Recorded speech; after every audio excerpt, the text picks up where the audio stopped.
Uttarakhand board के विद्यालयों में संचालित पाठ्यक्रम के अंतर्गत विज्ञान के पाठ्यक्रम के अंतर्गत जैव विकास एक अध्याय है। उसमें उत्सर्जन कक्षा 10 के लिए उत्सर्जन और मानव में उत्सर्जन एक टॉपिक है जिसका हम अध्ययन करेंगे। उत्सर्जन क्या है? जीवों में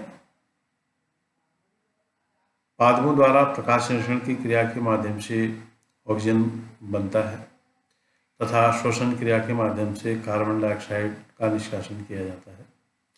यहाँ पर हम वर्ज्य पदार्थों की बात करते हैं जो हमारे लिए आवश्यक नहीं होते हैं। इसी प्रकार वह जैव प्रक्रम जो उपापचयी क्रियाओं से जनित जो हानिकारक नाइट्रोजन युक्त पदार्थ हैं उनको शरीर से निष्कासित करता है, वह प्रक्रम जो है उत्सर्जन कहलाता है। उत्सर्जन मतलब जैव प्रक्रम का एक ऐसा भाग है जो शरीर में जो वर्ज्य पदार्थ है उनको शरीर से बाहर करने का कार्य जिस तंत्र के माध्यम से किया जाता है उस तंत्र को हम उत्सर्जन तंत्र भी कहते हैं। अब यहाँ पर हम बात करते हैं मानव में उत्सर्जन। तो मानव में उत्सर्जन के लिए ये चित्र के माध्यम से आप समझ सकते हैं। यहाँ चित्र में मुख्य रूप से दो किडनी आपको दिखाई दे रही है और दोनों किडनी से एक नलिका जो है नीचे मूत्राशय से जुड़ी हुई है। तो किडनी मतलब ब्रेक, बायां ब्रेक और दायां ब्रेक, और उससे जुड़ी हुई मूत्रवाहिनी, और ये जिसमें मूत्र स्टोर रहता है मूत्राशय जिसे कहते हैं, और इस चित्र के माध्यम से भी आप सीख सकते हैं। तो मानव में उत्सर्जन तंत्र एक जोड़ा ब्रेक, एक मूत्रवाहिनी, एक जोड़ा मूत्रवाहिनी, एक अलग अलग दाएं और बाएं ब्रेक से आते हैं, एक मूत्राशय तथा एक मूत्रमार्ग मिलकर बनता है। ब्रेक उदर में रीढ़ की हड्डी के दोनों ओर स्थित होते हैं। रीढ़ की हड्डी के बाएं तथा दाएं भाग में जो उपापचयी क्रियाओं में बना हुआ जो नाइट्रोजन युक्त हानिकारक पदार्थ है जो रक्त में होता है उसको छानने का काम ब्रेक करता है। जहाँ ये छनित होकर छान के मूत्र के रूप में मूत्र मार्ग से बाहर निकाल दिया जाता है, मानव उत्सर्जन प्रणाली। तो यहाँ पर एक बार फिर से चित्र के माध्यम से समझें। दो ब्रेक हैं। ब्रेक जो है क्या काम करता है? मनुष्य में जो नाइट्रोजन युक्त वर्ज्य पदार्थ जो रक्त में होता है उसको छानने का काम जो है दोनों ब्रेक करते हैं, बायां और दायां ब्रेक। उसमें से जो नाइट्रोजन युक्त जो वर्ज्य पदार्थ है, शरीर के जो हानिकारक पदार्थ हैं, उन पदार्थों को फिल्टर करता है। फिल्टर आप जानते हैं छानने का काम करता है। छानने का मतलब है जो अच्छी चीज़ें हैं उसको रखना और जो अनावश्यक चीज़ें हैं, हानिकारक चीज़ें हैं, उनको शरीर से बाहर कर देना। तो वही काम यहाँ पर जो तरल रूप में जो रक्त है, रक्त में आपको पहले बताया कि कार्बन डाइऑक्साइड तो फेफड़ों तक चले जाती है जो हमारे शरीर से बाहर करना जरूरी है, और जो नाइट्रोजन युक्त जो रक्त में वर्ज्य पदार्थ हैं उनको बाहर करने के लिए दो प्रकार के यहाँ पर बायां तथा दायां दो तरह के वृक्क होते हैं। इनसे मूत्रवाहिनी जुड़ी रहती है और मूत्रवाहिनी मूत्राशय में जो मूत्र इकट्ठा होता है उसके बाद वह शरीर से बाहर कर दिया जाता है। अब मूत्र किस प्रकार तैयार होता है? जैसा कि मैंने आपको अभी बताया कि मूत्र रुधिर में से जो वर्ज्य पदार्थ को छानकर बाहर जो उत्सर्जित पदार्थ को मूत्र कहते हैं। तो रुधिर में उपस्थित जो कार्बन डाइऑक्साइड है फेफड़े से अलग होकर श्वास द्वारा बाहर निकाल दी जाती है, जबकि जो नाइट्रोजन वर्ज्य पदार्थ हैं जैसे यूरिया है, यूरिक अम्ल है आदि जो है वृक्क में रुधिर से अलग किया जाता है। और वृक्क में इसको अलग करने के लिए एक यहाँ पर एक छोटी यूनिट होती है जिसे वृक्क की इकाई भी बोलते हैं, जिसको मतलब बोलते हैं वृक्काणु,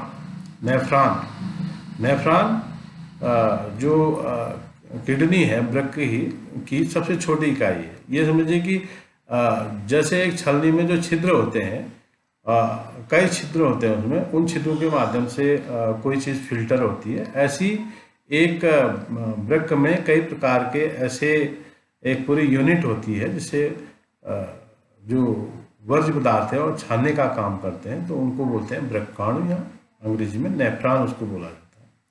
और इन्हीं नेफ्रॉन के माध्यम से छानने का कार्य किया जाता है। प्रारंभिक छानक की प्रक्रिया में कुछ पदार्थ जैसे ग्लूकोज है, एमिनो अम्ल है, लवण है और प्रचुर मात्रा में जल रह जाता है। जैसे जैसे मूत्र इस नलिका में प्रवाहित होता है, इन पदार्थों का चयनित पुनर्अवशोषण के लिए हो जाता है। जल की मात्रा पुनर्अवशोषण शरीर में उपलब्ध अतिरिक्त जल की मात्रा पर तथा कितना विलेय वर्ज्य उत्सर्जित करना है पर निर्भर करता है। प्रत्येक वृक्क में बनने वाले मूत्र एक लंबी नलिका मूत्रवाहिनी में प्रवेश करता है। यह मूत्रवाहिनी वृक्क को मूत्राशय से जोड़ती है और मूत्राशय में मूत्र भंडारित रहता है और जब तक कि फैले हुए मूत्राशय का जो दाब है मूत्रमार्ग द्वारा उसे बाहर निकल दे। मतलब लगभग ये समझिए मूत्राशय एक मूत्राशय पेशी होता है। पेशी ऊतक मतलब उसमें तंत्रिका का नियंत्रण रहता है और तंत्रिका नियंत्रण में होने के कारण मानव प्राय मूत्र निकासी को नियंत्रित करता है। जब उसमें दबाव अधिक पड़ जाता है तब शरीर से बाहर किया जाता है।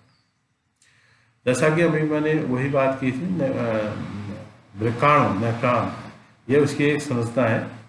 यह वृक्क की छोटी इकाई है, एक प्रकार के, जिसे हम कह रहे थे कि एक छलनी में जैसे छिद्र होते हैं, इस प्रकार के कई उसमें एक वृक्क में कई इकाई इसकी होती हैं, जिससे छानने का कार्य रक्त में जो नाइट्रोजनी वर्ज्य पदार्थ है उसको छानने का कार्य ये नेफ्रॉन या वृक्काणु करते हैं। अब इसी के साथ हम आते हैं कृत्रिम वृक्क। कृत्रिम वृक्क जब मानव का जो दोनों वृक्क जब खराब हो जाते हैं, वो काम करना बंद कर देते हैं, तो जो नाइट्रोजनी वर्ज्य पदार्थ है वो रक्त में वैसे ही रह जाएगा। तो अगर वह रक्त से नहीं निकलेगा, वही एक जहर का काम उसमें करता है। और अगर उसको जल्दी ट्रीटमेंट या जल्दी कृत्रिम वृक्क नहीं मिलते हैं तो किसी भी मनुष्य की मृत्यु बहुत जल्दी हो सकती है। तो उसके लिए बहुत जल्दी इलाज चाहिए। तो इसके लिए एक कृत्रिम किडनी जिसे कहते हैं, आर्टिफिशियल किडनी, वो उसको कहते हैं हम अपोहन या डायलिसिस, जिसमें वही क्रिया होती है जो एक किडनी या एक वृक्क करती है। एक वृक्क का काम क्या है, जो नाइट्रोजन पदार्थ है उसको अलग कर देना और रक्त को शुद्ध कर देना। रक्त शुद्ध करने का काम ये जो बाहर लगी हुई यूनिट है जिसे हम आर्टिफिशियल किडनी कहते हैं, डायलिसिस के माध्यम से होता है। इसमें रक्त जाता है और उससे ये देखिए अपवहन के लिए ताज़ा विलयन यहाँ पर है। और अपवहन के बाद का जो विलयन है यूरिया, जो वर्ज्य पदार्थ जिसे हम मूत्र कहते हैं, यह इसमें स्टोर हो जाता है और जो मनुष्य है वह मृत्यु होने से बच जाता है इस आर्टिफिशियल किडनी के माध्यम से। प्राय एक स्वस्थ वयस्क में प्रतिदिन 180 लीटर आरंभिक निस्यंदन वृक्क में होता है। यद्यपि एक दिन में उत्सर्जित मूत्र का आयतन वास्तव में 1 या 2 लीटर होता है, क्योंकि शेष निस्यंदन जो है वृक्क नलिकाओं में पुनर्अवशोषित हो जाता है। अब यहाँ पर एक प्रश्न मैंने दिया है, इस प्रश्न का उत्तर भी आप अपने जो भी आपके पास संभव नोटबुक है उसमें लिखें। और मूत्र बनने की मात्रा का नियमन किस प्रकार से होता है इसका अध्ययन करें पहले अच्छी तरह, और उसके बाद इन प्रश्नों को नोट भी करें, इनका चित्र बनाएं और भली भांति जो जो चीज़ें यहाँ पर बताई जा रही हैं उनका अध्ययन घर में बैठे करें। ये देखिए यहाँ पर मानव उत्सर्जन तंत्र का एक चित्र आपको दिखाई दे रहा है। इनमें इसको बनाने का अभ्यास जो है घर में बैठ के अच्छी तरह किया जा सकता है। Thank you.